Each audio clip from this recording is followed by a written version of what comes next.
I'm back with chapter 22 of Wish. That Sunday, we piled into Gus's car and headed down the mountain to church. Jackie had French braided my hair like she used to back in Raleigh, and Bertha made a fuss over it. I just love Charlie's hair like that, she said. Jackie, you should get a job in a beauty parlor. You have a real talent. Jackie thwacked in her forehead and said she couldn't believe she'd never thought of that before. I might look into that when I get home, she said.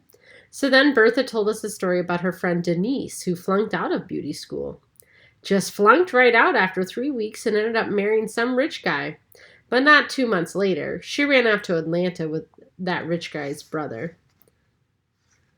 Jackie loved Bertha's stories and always laughed or said, "No way," or "I can't believe that," while me and Gus just sat in silence, pretending to be interested.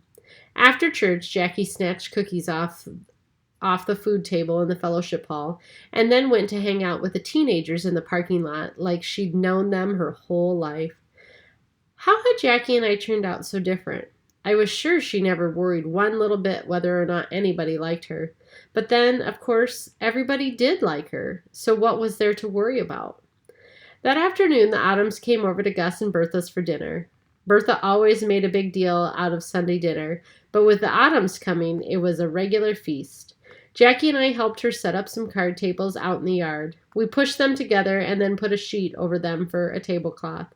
And Jackie set out mason jars filled with wildflowers. "Looks like the Queen of England is coming for dinner," Gus said. Bertha bustled around the kitchen, and before long the house was filled with all kinds of good smells.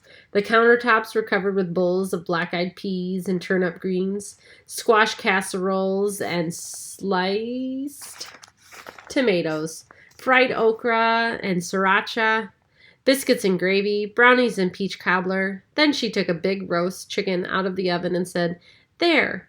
Now if I can keep the cats out of here, we're all set." Of course, Wishbone sat by the kitchen door with his nose twitching in the air and his tail wagging a mile a minute.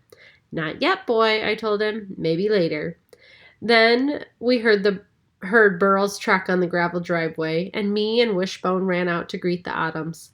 All those redhead boys spilled out of the back of the truck, and the front yard was usually so quiet except for the birds on the fence post or the splutter of the sprinkler in the garden turned into a flurry of commotion. Dwight and Lenny running and punching and climbing on the fence, Cotton chasing after the cats, Mrs. Autumn hurrying inside to help Bertha with the food, Mr. Autumn and Gus out in the lawn chairs talking about the NASCAR race over in Charlotte last week, Howard and me tossing a tennis ball for Wishbone to catch.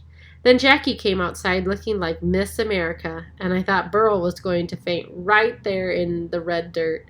Everybody else had changed out of their church clothes except Jackie. When she came strutting across the yard in her white sundress and bare feet, I don't think I'd ever seen her look so pretty. I still had that French braid in my hair, so maybe I looked pretty too, even in my shorts and ratty t-shirt. I hope so.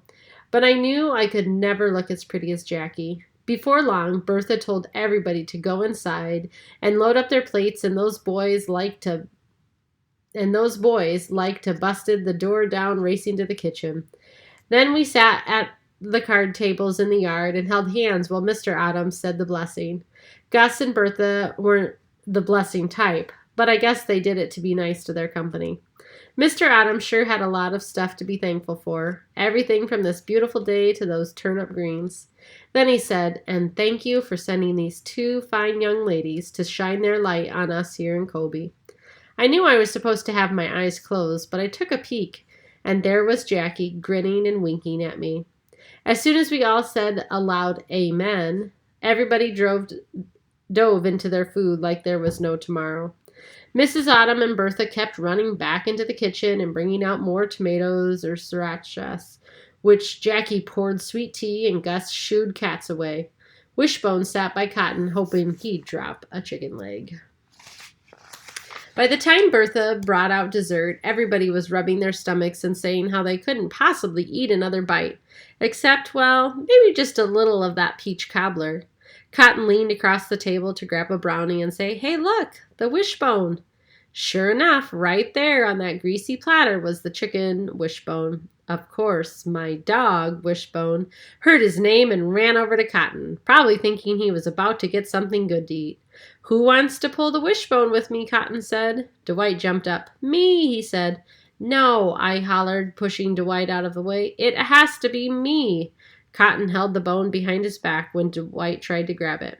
I called it first, Charlie, Dwight said. I stamped my foot. No, it's mine. I could feel anger flooding over me, and it was all I could do to keep myself from shoving Dwight. Then Howard hurried over and whispered pineapple in my ear just as I was stamping my foot again. Jackie shook my shoulder and snapped. Good grief, Charlie, quit making such a fuss over a silly old bone. But Howard piped up and said, Come on, Dwight, let Charlie pull the wishbone. Uh-oh. Was Howard going to tell everybody about me making a wish every day? I hadn't told him not to tell anybody, and now I bet he was, and everybody was going to think I was crazy. But he didn't. He told Dwight he'd give him some of his Bible bucks if he let me pull the wishbone with Cotton. How many? Dwight asked. 3. Make it 5. Okay. So Dwight ran off to grab another brownie, and Cotton held the wishbone out to me. We each took a side and closed our eyes. I made my wish, and then I pulled. Snap! The bone broke in two, and guess what? I got the big side, the side that's supposed to make your wish come true. Dang it, Cotton said, tossing his piece of the bone onto the table.